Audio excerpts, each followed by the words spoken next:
3 बदमाशों को गोली लगी है।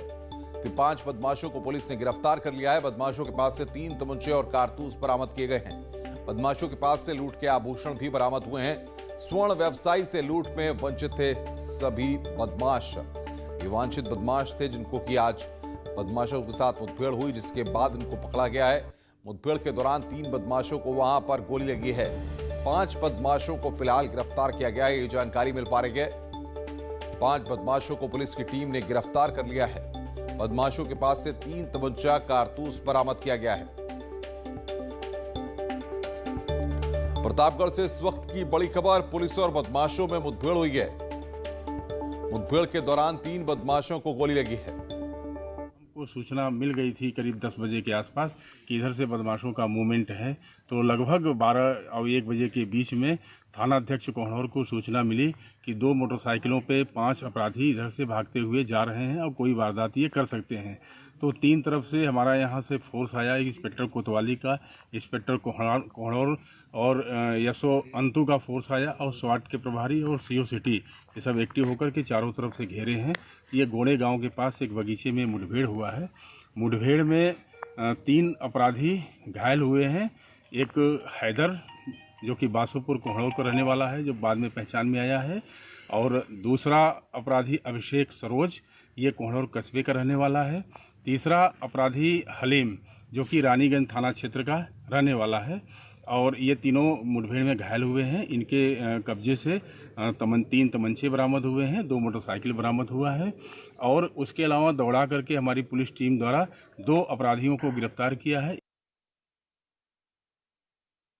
तो बदमाशों के पास से लूट के आभूषण भी बरामद हुए हैं। स्वर्ण व्यवसायी से लूट में वांछित थे बदमाश, जिनको पकड़ा गया है। प्रतापगढ़ में पुलिस और बदमाशों में मुठभेड़ होती है और 3 बदमाशों को गोली लगी है। बातचीत करने के लिए रोहित सिंह हमारे संवाददाता प्रतापगढ़ से फोन लाइन पर जुड़ रहे हैं। रोहित, क्या जानकारी आपको मिल पा रही है? जी अनुपम, प्रतापगढ़ में ऑपरेशन कीन जो है प्रतापगढ़ पुलिस का जो है वो जारी है। बीती रात बदमाश और पुलिस के बीच जो है मुठभेड़ हुई, और मुठभेड़ में जो है 5 इनामिया बदमाश जो है वो गिरफ्तार किए गए हैं। अगर बात करें तो हैदर, अभिषेक और हलीम के जो है पैर में जो है गोली लगी है, जबकि संजय सोनी और इरशाद उर्फ गुड्डू को जो है प्रतापगढ़ पुलिस ने दबोचा है। अनुपम, आपको ये भी बताना चाहेंगे 7 जनवरी की सुबह जो है सराफा व्यवसायी की दुकान में घुसकर दर्जन भर बदमाशों ने 90 लाख रुपए के आभूषण की जो है लूट की थी, और बेखौफ तरीके से इस लूट की वारदात को अंजाम दिया गया था।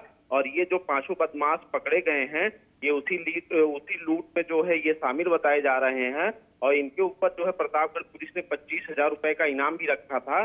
तो जैसे कल प्रतापगढ़ पुलिस को सूचना मिली कि इधर नगर कोतवाली के गोड़े गांव के पास जो है बदमाशों का मूवमेंट है, तो प्रतापगढ़ पुलिस सक्रिय हुई। लेकिन जैसे ही बदमाशों ने पुलिस को देखा तो पुलिस टीम पर फायरिंग कर दी। वहीं प्रतापगढ़ पुलिस ने भी जवाबी फायरिंग की, और जवाबी फायरिंग में जो है 3 बदमाशों को गोली लगी, जबकि 2 बदमाशों को जो है अरेस्ट किया गया। तो कुल मिला के 5 बदमाशों को अनुपम जो है अरेस्ट किया गया है। कहीं ना कहीं प्रतापगढ़ पुलिस को ये बड़ी सफलता मिली। बिल्कुल, बहुत बहुत शुक्रिया आपका रोहित। आप नजर बना के रखिए, आगे भी हम आपसे अपडेट लेते रहेंगे।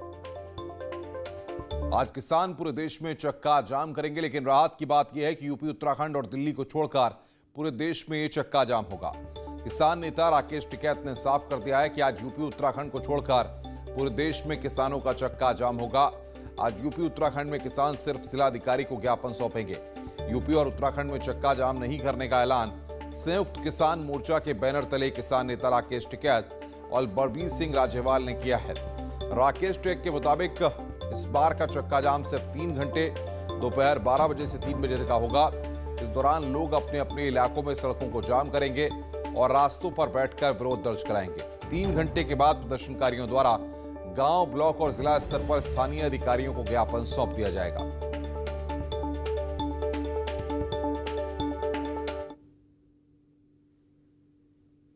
रख दिए, किसी भी टाइम जरूरत पड़ सके पूरी ताकत जाम में नहीं लगाएंगे। उनको पूरा रख दिया कि होल्ड पे कभी भी यहाँ पे मूवमेंट में आना पड़ सकता है। बैकअप पूरा तैयार है। बैकअप पूरा तैयार है। उनकी एनर्जी जाम में नहीं लगानी हमको। क्योंकि उत्तराखंड की और उसकी बात करूँ उत्तर प्रदेश की, तो ज्ञापन किस तरीके से देंगे? जाम लगा के या जाम नहीं, वो डीएम के वहाँ चले जाएंगे, ज्ञापन दे दें। आप और 2 राज्यों को छोड़कर बाकी जगहों पर आज चक्का जाम होना है। हम आपको ग्राफिक्स की मदद से भी बता रहे हैं कि क्या सवाल जो हैं आपके मन में जो चल रहे हैं, कहां से मॉनिटरिंग होगी, चक्का जाम का मकसद क्या है, इनके जवाब भी जो दिए गए हैं उन जवाबों को हम आपको बता रहे हैं। राकेश टिकैत किसान नेता ने इस बात को साफ किया है कि उत्तर प्रदेश, उत्तराखंड और दिल्ली में चक्का जाम नहीं होगा।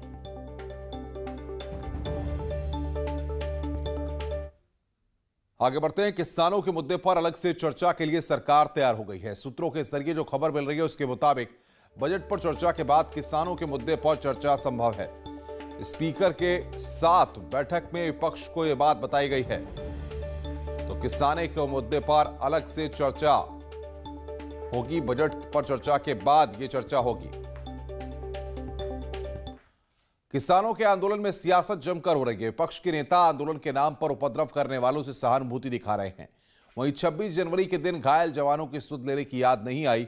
विपक्ष की इसी सिलेक्टेड सियासत पर दिल्ली पुलिस के घायल इंस्पेक्टर का परिवार काफी दुखी है।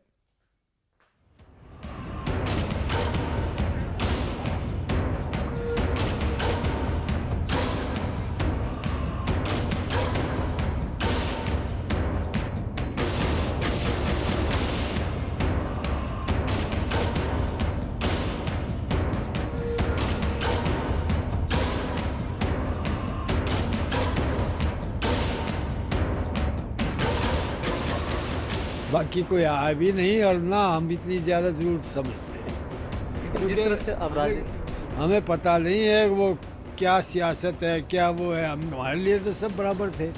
ये हैं 26 जनवरी को दिल्ली में घायल हुए एसएचओ प्रदीप पालीवाल के पिता। इनका दर्द है कि दिल्ली में उपद्रव करने वालों पर देश के नेता सहानुभूति दिखा रहे हैं, लेकिन हिंसा में करीब 400 घायल जवानों को देखने कोई नहीं आता।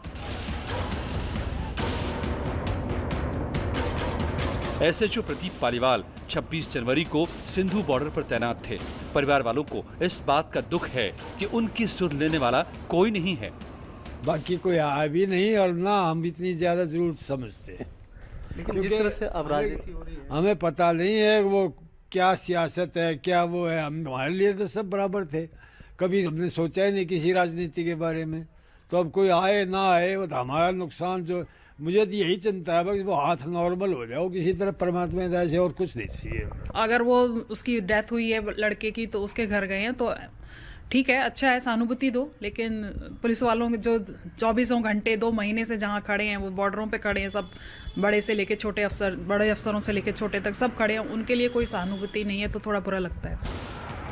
26 जनवरी को किसान आंदोलन के नाम पर दिल्ली में तांडव की तस्वीरें सबने देखी। इसी दिन रामपुर के नवरीत सिंह की ट्रैक्टर पलटने से मौत हो गई थी। सबसे खास बात यह है कि दिल्ली हिंसा में पुलिस के करीब 400 जवान घायल भी हुए थे, जिसमें एसएचओ प्रदीप पालीवाल भी हैं, जिन्हें 52 टाके लगे हैं। हिंसा में घायल प्रदीप पालीवाल के परिवार का मानना है कि आंदोलन के नाम पर हिंसा करने वाले किसान नहीं हो सकते। मैं तो यही देखता हूँ कि जी वो किसान ही नहीं थे, वो दूसरे कोई आतंकी या जिस तरह के आदमी होंगे। वरना किसान तो हम एक हथियार, उनका लाठी होता है उनके पास, और कोई हथियार ही नहीं होता। ये तलवार वगैरह ये तो उनका कोई मतलब नहीं होता कोई भी। मैं तो ये समझता हूँ कि ये जो मारने वाला था वो कोई वैसे ही आतंकी था कोई। इन घटना हुई थी लाल किले पे, जो देख के हम बहुत डर गए थे। उस दिन टीवी पे ही जब ये हाईलाइट एकदम से आने लगी, ब्रेकिंग न्यूज़ आने लगी कि एसएचओ घायल हो गए हैं, तो उस टाइम हम बहुत घबरा गए थे। फिर उसके बाद थोड़ी देर बाद ही विजुअल आने शुरू हो गए थे। विजुअल देखने के बाद तो जब हम ब्लड देख रहे थे तो बहुत चिंता होने लगी थी हमें। प्रदीप पालीवाल को आदर्श मानने वाले उनके बेटों का भी मानना है कि वो अपनी ड्यूटी के प्रति काफी सजग रहते हैं। आगे उद्देश्य यही है कि आगे अपने पिताजी की तरह मैं भी देश सेवा में जाऊं और आईएएस आईपीएस के लिए मेरा वही लक्ष्य है, आईएएस या आईपीएस बनना। 55 स्टेजेस आना बहुत बड़ी बात होती है, बहुत पेनफुल होता है, तो हमने बहुत मना करा। बट उनकी हम समझते हैं उनकी जो डेडिकेशन है अपने जॉब के लिए, और उनको पता था उनका वहाँ प्रेजेंस कितनी ज़रूरी है।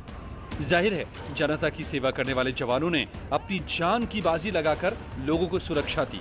वहीं आंदोलन के नाम पर उपद्रवियों ने पुलिस के जवानों को अस्पताल पहुंचा दिया।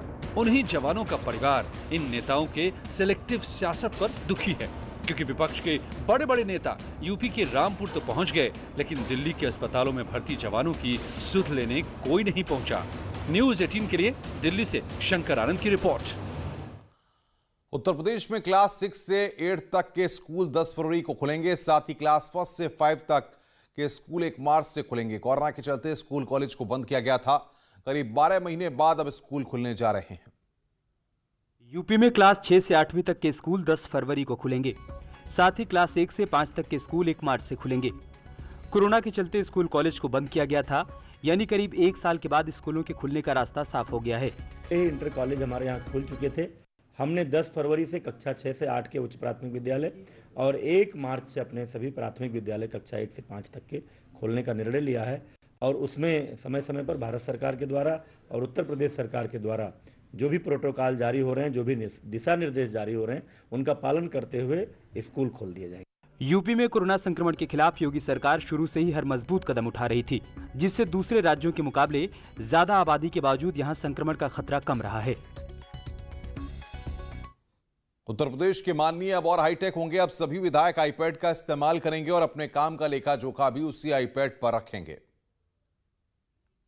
अब और हाईटेक होंगे। अब सभी विधायक आईपैड का इस्तेमाल करेंगे और अपने काम का लेखा जोखा भी उसी आईपैड में रखेंगे। सरकार ने तय किया है कि सभी विधायकों को एक आईपैड खरीदने के लिए 50,000 की सब्सिडी दी जाएगी। यानी टैब सरकार नहीं खरीदेगी, बल्कि विधायक खुद टैब खरीदेंगे और उसमें सरकार इन्हें 50,000 की सब्सिडी देगी। इसके लिए 2.5 करोड़ रुपए की व्यवस्था की गई है। ये विधायकों को भी जब लैपटॉप मिल जाएगा तो उसको उनको भी सहूलियत मिलेगी। उनको भी जो बजट है या अन्य चीज़ें जो योजनाएं होती हैं उसका लाभ सीधा का सीधा उनको आईपैड के ऊपर उनको मिल जाएगा, ईमेल के माध्यम से। यूपी विधानसभा को हाईटेक और डिजिटल करने की एक पहल है। सरकार की कोशिश है कि ज्यादा से ज्यादा डिजिटलीकरण किया जाए। इससे पहले सरकार ऐलान कर चुकी है कि पहली बार ई बजट पेश किया जाएगा। अब कैबिनेट की बैठक भी पूरी तरह से डिजिटल हुआ करेंगी। बदायूं में अंबियापुर ब्लॉक प्रमुख विजेता यादव के पति और पूर्व सपा नेता सर्वेश यादव की संपत्ति को पुलिस ने सील कर दिया। दरअसल पूर्व सपा नेता सर्वेश यादव को 2017 में हुए अंकुर हत्याकांड में आरोपी बनाया गया था। इसी के तहत डीएम ने कोर्ट के आदेश के बाद पूर्व सपा नेता के खिलाफ गैंगस्टर की कार्रवाई के आदेश दिए और पुलिस ने मौके पर पहुंचकर करीब 7 लाख की कीमत के मकान को सील कर दिया। प्रशासन के मुताबिक पूर्व सपा नेता की एक संपत्ति बिलसी में भी है, जिसको सील किया जाएगा। जिलाधिकारी महोदय के न्यायालय में ये वाद विचाराधीन था और उसमें न्यायालय द्वारा इसका वाद का निर्णय करते हुए इनकी जो चल संपत्ति है उसे कुर्की करने के लिए आदेश दिए गए थे।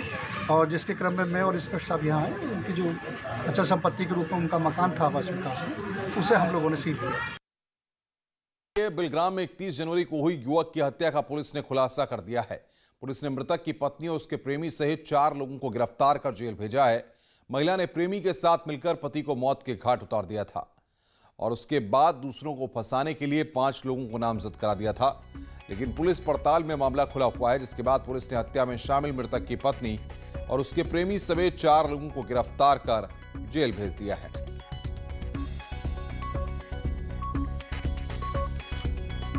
जनवरी को राम अवतार की हत्या हुई थी, जिसमें इनकी पत्नी चमेली देवी द्वारा एफआईआर लिखाई गई थी। अपने प्रेमी और उसके कुछ रिश्तेदारों के खिलाफ एफआईआर दर्ज हुई थी।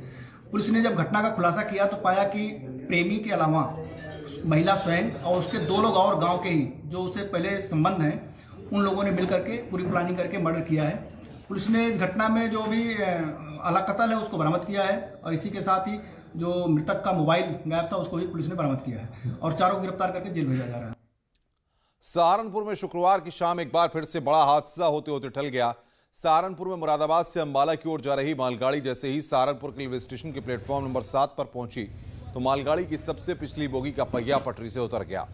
इसके बाद आनन फानन में मालगाड़ी के ड्राइवर ने इमरजेंसी ब्रेक लगाए, लेकिन तब तक बोगी ने 500 मीटर तक रेलवे ट्रैक को उखाड़ डाला।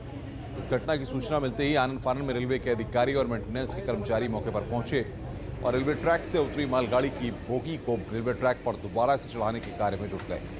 वहीं देर रात ट्रैक को सही कर सभी ट्रेनों का संचालन सुचारू रूप से चालू कर दिया गया है।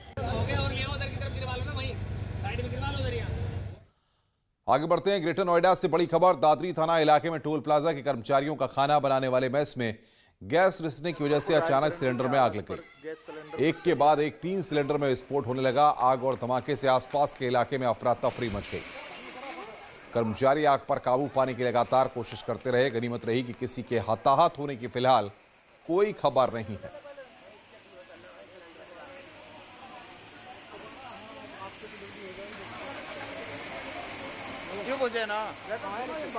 रहे हैं 2 गैस सिलेंडर फट चुके हैं।